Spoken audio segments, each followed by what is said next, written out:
Alright, so I think I got a plan of action here with the bumper on what I want to do.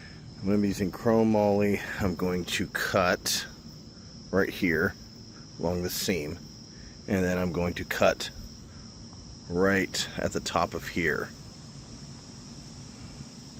But I'm going to leave this top piece here. Cut all of this part out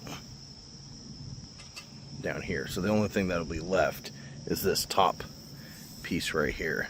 And then I will just use run some tubing straight across here to right here, and then some straight tubing back to right here, and then I'm going to run a straight piece of tube from the bottom down here at an angle, so it's going to come like up here to this corner. So it's going to come down like that.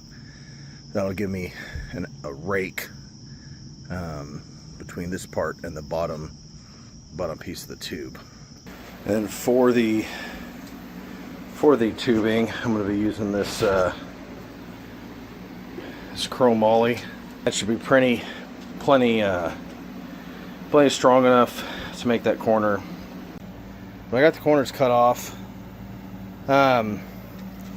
It's much easier to use a sawzall than a grinder. The only thing you got to be careful of is when using a sawzall, you got to keep the angle shallow enough, or barely get the tip in, to where you don't cut this back piece off.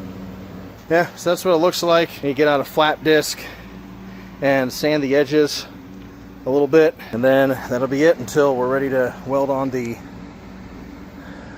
tubing for the corners. So next up, I do have my tube bangers coming, which I will mount there using the factory wire, which I hung up there.